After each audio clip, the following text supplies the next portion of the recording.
Mom ignored me for years, but when Dad left me everything, I took back the house and, for as long as I can remember, my mother, Diana, has adored my younger sister, Sarah. I don't mean in the typical, favorite child way. I mean in a way that made it painfully clear to me that I was an afterthought. Sarah was born weak. That's what my mother always said. She was fragile, small, delicate, and from the moment she came into the world, my mother devoted herself entirely to her. I, on the other hand, had to fend for myself. My childhood wasn't terrible, objectively speaking. I had a roof over my head, food to eat, and clothes to wear. But the warmth, the care that I saw other kids receive from their mothers, that was missing. My mother gave me only the bare minimum of attention, just enough to keep me from falling apart, but never enough to make me feel truly loved. It was different with Sarah. When Sarah so much as sniffled, my mother was there with tissues, medicine, and comforting words. If she scraped her knee, my mother fussed over her for hours. If she cried, the world stopped until she was happy again. But when I got sick, when I got hurt, I was expected to handle it myself. I learned early on that complaining wouldn't get me anywhere. If I told my mother I wasn't feeling well, she'd dismiss it with a simple, "You're strong, Melissa. You'll be fine." If I struggled with something at school, I had to figure it out alone. My mother didn't have the time or patience to help me, not when Sarah needed her. It wasn't just the small things either. When I got an A on a big test, my mother barely acknowledged it. But when Sarah got a B, she celebrated like it was the greatest achievement in the world. My father, Robert, was the only person who truly saw me. He was the only one who made me feel like I mattered. He worked long hours, but when he was home, he made the effort to spend time with me. He helped me with my homework, listened when I talked about my day, and made sure I knew I was loved, even if my mother never said the word. He was the one who took me out for ice cream when I felt down, the one who cheered for me at my school events, the one who remembered the little things about me that my mother never seemed to care about. But he wasn't around enough to make up for what I lacked. And deep down, I think he knew that. As I got older, I stopped expecting anything from my mother. It was easier that way. I learned to be independent because I had no other choice. I took care of myself, made my own meals, did my own laundry, and handled my own problems. Sarah, on the other hand, never had to lift a finger. She grew up with everything handed to her. My mother made sure of it. If Sarah wanted something, she got it. If Sarah needed help, my mother dropped everything to provide it. It wasn't that Sarah was cruel about it, she wasn't. She just accepted it as normal. She had no reason to believe that things should be any different. Looking back, I don't think my mother ever resented me. I don't think she hated me. I think she simply didn't see me the way she saw Sarah. To her, Sarah was precious, irreplaceable. And me? I was just there. I left home as soon as I could. I went to college, got my own place, and built a life for myself. I made sure I would never have to rely on my mother for anything. And she never called. Not once did she reach out to me just to ask how I was doing. If I called her, she'd keep the conversation short, always distracted, always preoccupied with something Sarah-related. If I visited, I felt like a guest in my own home. Sarah was still the center of her world, and I was still just there. The only person who ever made the effort was my father. He checked in on me, made sure I was okay, and reminded me that I wasn't forgotten. But my mother? She never changed. She never will. Sarah never had to work for anything in her life. Everything she wanted was either given to her outright or arranged for her by my mother.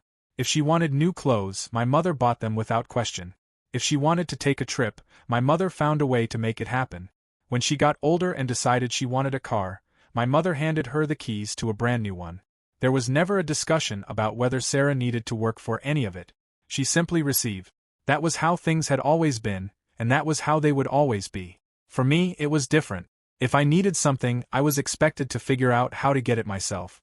My mother never offered to buy me anything beyond the absolute necessities, and even then, it was with the understanding that I shouldn't ask for too much. If I wanted money for anything extra, I had to earn it. So I got a job as soon as I was legally able to work, balancing school and work shifts just to afford the little things that Sarah never even had to think about. While she spent her weekends going out with friends or enjoying whatever my mother had provided for her, I spent mine working, saving, and preparing for the day when I could finally leave. The moment I graduated high school, I left home. I applied to a university over 2,500 kilometers away, and when I got accepted, I packed my things and never looked back. My mother didn't try to stop me. She didn't offer to help me settle in or make sure I was okay. She simply told me to let her know when I arrived. There was no grand goodbye, no emotional send-off. Just a simple acknowledgement that I was going, as if it didn't really matter. Meanwhile, Sarah never left. Even after she got married and moved in with her husband, she remained deeply connected to my mother in a way that I never was. And when that marriage ended in divorce, she didn't try to start over on her own. Instead, she moved right back into my mother's house as if nothing had changed. My mother welcomed her back without hesitation, making it clear that no matter how old Sarah got, she would always have a place in that house. I built my life without them. I worked through university, supporting myself without a safety net. I figured out how to survive without anyone handing me anything. And with each passing year, I felt the distance between me and my family grow. Sarah continued living in the world my mother had created for her, where everything was easy and nothing had to be earned. I had built something different, something that belonged to me alone. And for the first time in my life, I understood what it meant to be truly independent. My father had always been the only person in my family who truly cared about me, so when I found out he was sick, there was never a question in my mind about what I needed to do. Even though I had built my own life far away from my family, I packed my bags and went back home to take care of him. I knew that if I didn't, no one else would. My mother and Sarah had been living in the same house with him, but they acted as if nothing was happening. They ignored the signs of his illness, dismissed his growing weakness, and carried on as if he wasn't slowly fading before their eyes. When I arrived, I could see immediately that he was worse than I had imagined. He was frail, his face pale, his body weak. It was clear that he had been struggling for a long time without anyone giving him the care he needed. My mother barely acknowledged my return, and Sarah acted as if it was a burden to have me there. Neither of them seemed to care about the fact that he was getting worse by the day. My mother continued with her usual routine, as if nothing was different. Sarah spent her time focused on herself, barely glancing in my father's direction even when he was too weak to get out of bed on his own. I took on everything by myself. I made sure he got to his doctor's appointments, I prepared his meals, and I sat with him through the long, painful nights when he couldn't sleep. I tried to talk to my mother about his condition, about the fact that he needed more support, but she brushed me off every time. She had no interest in hearing about how sick he was. Sarah didn't even pretend to be concerned. She had never had to worry about anyone but herself, and she wasn't about to start now. As the days passed, my father's condition worsened. I could see that he was reaching the end, and yet my mother and sister acted as though it had nothing to do with him. Even when he could barely speak, even when he was in obvious pain, they didn't change. They never sat with him, never comforted him, never once showed any real concern. It was as if he had already stopped existing in their eyes. The night my father died, I was the only one there. My mother and Sarah weren't even in the house. I sat by his bedside, holding his hand, watching as he struggled to breathe. I told him that he wasn't alone, that I was there, that I wouldn't leave him. He looked at me with tired eyes, gave my hand a weak squeeze, and then, just like that, he was gone. Even after everything, even knowing how little they had cared, I still felt a deep, unbearable anger when I realized that they weren't there. My mother and Sarah hadn't even been present in his final moments. He had spent his last breath in a house where the two people who should have cared the most had ignored him completely. When they returned and I told them he was gone, my mother simply sighed and muttered something about how it had been inevitable. Sarah didn't react at all. They had already moved on before he had even left us, and at that moment I knew with absolute certainty that they had never really loved him at all. After my father's death, I was the one who handled everything. I arranged the funeral, dealt with the paperwork, and made sure everything was taken care of, all while my mother and Sarah acted as if it was just another inconvenience in their lives. They barely spoke about him, never once showing any real grief or loss, and for the most part, they carried on as if nothing had changed. When it came time for the reading of the will, I wasn't expecting much. I knew my father loved me, but I had spent my entire life being treated as if I didn't matter, so I assumed that even after everything, my mother and Sarah would still take priority. But I was wrong. My father had left everything to me. The house, valued at over $1.2 million, and his savings, totaling $500,000, were entirely in my name. There was no mention of my mother, no provision for Sarah, nothing. He had made sure that the only person who had truly been there for him in the end was the one to receive everything he had built. The moment those words were spoken, the room shifted. My mother and Sarah, who had been sitting there with blank expressions, suddenly came to life. My mother's face twisted with disbelief, her voice sharp as she demanded to know how this could have happened. Sarah, who had never worked for anything in her life, looked as if she had just been personally betrayed. They were both furious, as if they had somehow been robbed of something that was rightfully theirs, as if they had ever cared enough about my father to deserve anything from him. They turned on me immediately. My mother accused me of manipulating him, of taking advantage of him in his final days to get everything for myself. Sarah, who had spent years doing nothing but benefiting from my mother's endless devotion, acted as if I had stolen something from her. They both refused to accept the reality that my father had made this decision on his own, that he had chosen to leave them out not because of me, but because of who they were. I didn't argue. I didn't defend myself. I simply stood up, walked away, and cut them out of my life. There was nothing left to say. They had spent years making it clear that I meant nothing to them, and now, for the first time, they were finally seeing the consequences of that. I sold the house, took the savings, and left everything behind. I built a new life, one that had nothing to do with them. I got married, had a child, and for the first time in my life, I had a real family, one that loved me unconditionally. My mother and Sarah were no longer a part of my world, and I never looked back. My father had given me the chance to start over, to build something real, and I refused to waste it. 15 years had passed since I had last spoken to my mother. In that time, I had built a life that had nothing to do with her or Sarah. I had a husband, a child, a home filled with love, and a sense of peace that I had never known when I was part of that family. I had long since accepted that my mother had made her choices and that Sarah would always be the person she had been raised to be. I never expected to hear from them again. Then, out of nowhere, my mother reached out. At first, she pretended that she simply wanted to reconnect, acting as though the past didn't matter, as if we had just naturally drifted apart instead of the reality that I had cut them out of my life for good reason. She spoke as if she had missed me, as if she regretted how things had ended, and for a brief moment, I almost believed her. But then, the truth came out. She needed money. She tried to disguise it, talking about how things had been difficult, how she had fallen on hard times, how she had no one else to turn to. She didn't ask directly at first, but the meaning was clear. She hadn't come back because she wanted to fix our relationship. She had come back because she thought I would be an easy source of money. I refused. The moment I made it clear that I wouldn't be giving her anything, the facade started to crack. The warmth in her voice disappeared, and soon enough, the real reason she had contacted me came to the surface. It wasn't just about money. It was about Sarah. Sarah was getting married, and my mother expected me to pay for the wedding. She didn't ask. She didn't make a polite request. She acted as though it was an obligation, as though it was my responsibility to fund the most important day of Sarah's life. After all, I had the money, didn't I? I had been left with everything my father had worked for, and in my mother's mind, that meant it should still be used for the family, meaning Sarah. I refused again. That was when the resentment and manipulation truly started. My mother acted outraged, as if I was being selfish for not giving back to the family that had never given me anything. She tried to guilt me, bringing up the past, pretending that I was the one who had abandoned them. She said that Sarah deserved happiness, that I should do this one thing for her. She acted as though I owed them something, as if I had somehow wronged them by walking away all those years ago. When none of that worked, she turned to anger. She accused me of being heartless, of being ungrateful, of holding on to old grudges just to punish them.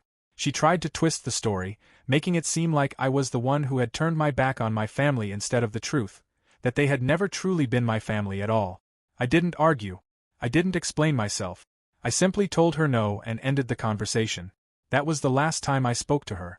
After 15 years of silence, she had returned only because she wanted something from me.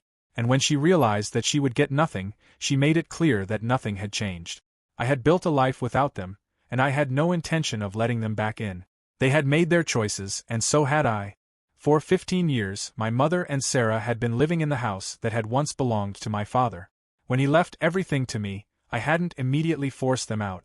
At the time, I had been too focused on moving forward with my own life to deal with them directly, and honestly, I had no desire to keep any connection to them, even through the house. I let them stay, assuming that they would take responsibility for maintaining it, that they would pay for its upkeep, and that they would handle the property taxes as any responsible adults would. But they hadn't. When I finally looked into the situation, I found out that my mother had not paid a single cent toward rent, taxes, or maintenance. She had spent 15 years living in that house as if it were still hers, taking everything for granted, refusing to acknowledge that she no longer had any right to it. Sarah, of course, had done nothing either. She had lived there just as she always had, without effort, without responsibility, expecting that everything would simply be taken care of for her. I had no reason to continue allowing it. I sent them a formal notice of eviction. There was no warning, no conversation, no attempt to reason with them.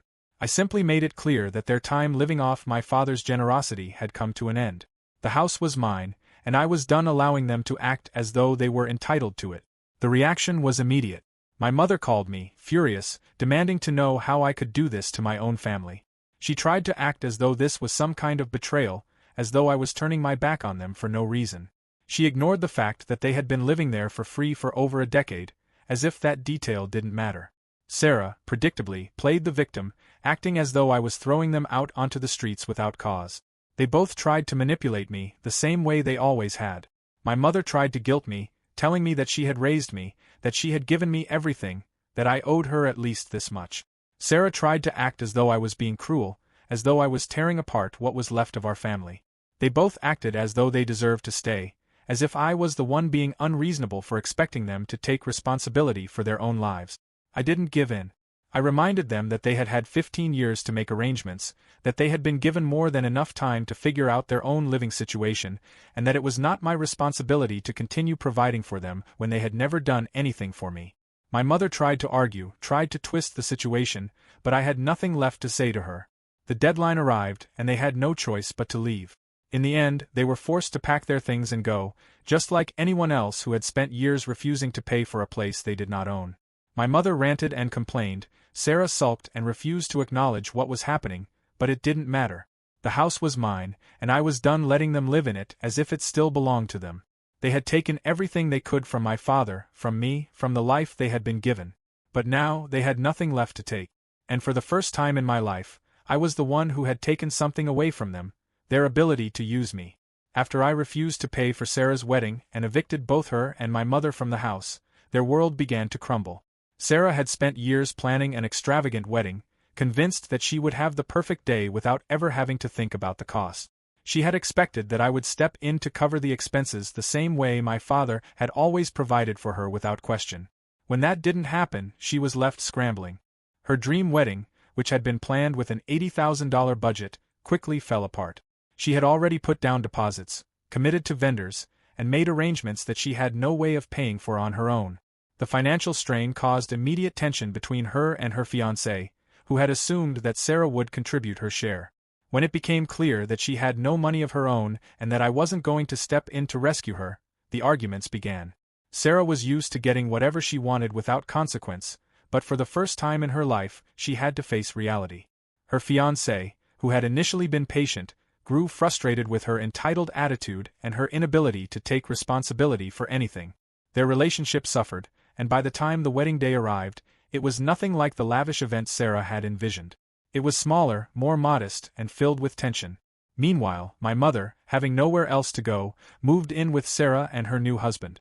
At first, Sarah welcomed her, still clinging to the belief that their bond was unbreakable, but it didn't take long for problems to surface. My mother had spent her entire life controlling Sarah's world, making decisions for her, and treating her like she was incapable of doing anything on her own. That dynamic didn't change, even after Sarah was married. She interfered in every aspect of their life, offering unsolicited opinions, criticizing Sarah's husband, and acting as though their home belonged to her. She refused to respect boundaries, inserting herself into their arguments, questioning their financial decisions, and making it clear that she saw herself as the most important person in Sarah's life. Sarah's husband, who had initially tried to be patient, eventually reached his breaking point. He had not married Sarah to take care of her mother, and he made it clear that he would not live in a home where Diana was constantly interfering. He gave Sarah an ultimatum: either Diana moved out or he would. Sarah, for the first time in her life, was forced to make a real choice. She had always relied on my mother, always allowed her to take control, but now, with her marriage on the line, she had no choice but to face reality. In the end, she chose her husband. Diana was forced to leave. With no home of her own and no money to support herself, she ended up staying with various relatives, bouncing from place to place, never settling anywhere for long. She had spent her life prioritizing Sarah over everything else, believing that she would always have a place in her daughter's world, but in the end, even Sarah had limits. As for me, I never looked back. I had spent my entire life dealing with their selfishness, their entitlement, and their endless manipulation, but now they were no longer my problem. I had my own family, a home filled with love and peace, and a life that was finally free of their toxicity. For the first time, I was truly happy, knowing that I had finally rid myself of the people who had never truly cared for me.